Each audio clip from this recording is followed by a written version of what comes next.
Welcome to Pima Air Space Museum. My name is Brad Elliott and I'm here with Red Greth today from Tucson Dragway. He brought his race car, and the story goes that the steering wheel for this race car was from a B-29 trainer, and so we're going to talk a little bit about both the race car and the B-29. This car has been to many museums. Matter of fact, right now I'll tell you that this car raced in Mexico, Canada, all over the United States. It traveled more than any other drag race cars because the guys on the West Coast, they wouldn't go across the Mississippi River. And we raced, we didn't care. As long as we had enough gas money to get us there and back and buy nitromethane, we were fine. It had been in pieces and wrecked and all that stuff, so we took all the pieces out and said, well, we're going to redo this thing. And Steve Gibbs of NHRA set it up for us to take this car and put it in a museum in Pomona, California. And it was there for many years. We take it out, it ran and everything, and we take it out and run it to Bakersfield Meet. And so then, at their 60th anniversary, I believe, Peterson Museum came down to the NHRA Museum and said, we want 5 of your top cars that were really history notable. So they came down and I said, they want that little orange Roadster and the cars that are 300 inches long and all that stuff, all the trick new ones. And they picked 5 cars, and this was one of them, to be in the Peterson Museum on Roadster Boulevard. And I was really honored about that. B-29 first flew in September 1942. It introduced innovations like pressurized cabins, remote control guns. There were over 3,000 built. It could carry bombs higher, farther, and faster than any other bomber in World War II. Had a huge impact on everything from World War II strategy in the Pacific Theater to pop culture, as the cockpit of the B-29 is actually the inspiration for the Millennium Falcon in Star Wars. I have the steering wheel out of this race car here, and it's supposedly out of like a B-29 trainer. In its day, in the trainer, it was positioned like so, with some deals, orifices here so you could have buttons or kill switches or something. In a race car, you don't want to get hung up, so it sits just like this, and I can crawl in and out of it. This B-29 is on loan from the National Museum of the United States Air Force.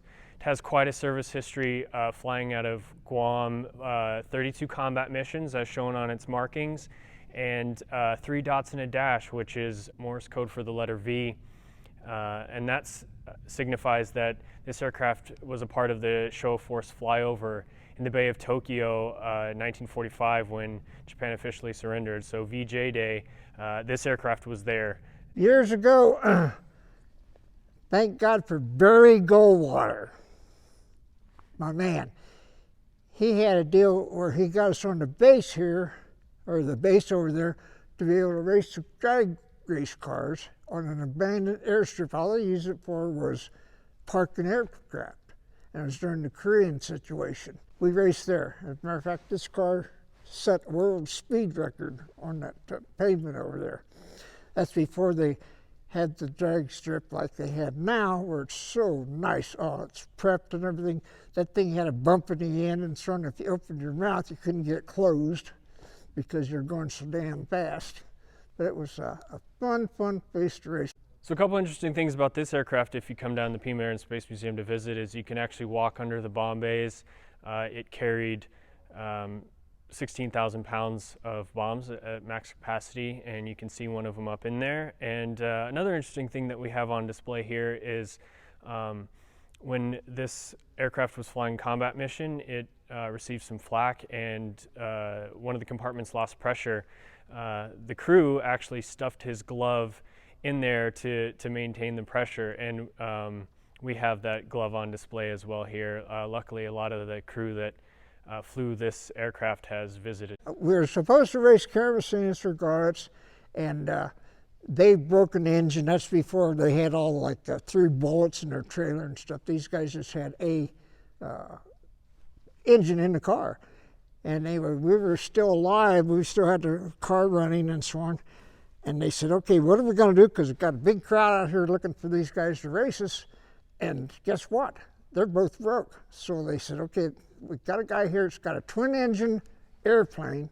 Stormy McDonald was his name.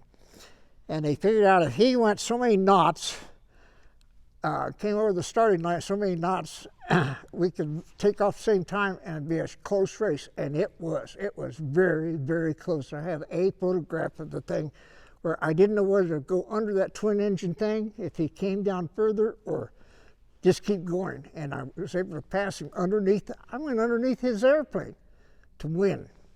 It was spectacular. More people, you'll never see it happen again, never. We even had like the shoulder harness, seat belts, and all that stuff from the salvage yard here in Tucson. And one of the guys that worked at the Air Guard was in the test business to test it, the shrouding, sworn things. He tested it and he said it went all the way up to 60 psi before it broke. Well, that's nothing. Thank God I didn't ever crash it. It was a fun, this has been a very outstanding car, and it's a world record holder. I'm pleased with it. Hope you enjoyed the story about the Speed Sport and the B-29 today here at Pima Air Space Museum. Hope you get a chance to visit either us or the Tucson Dragway.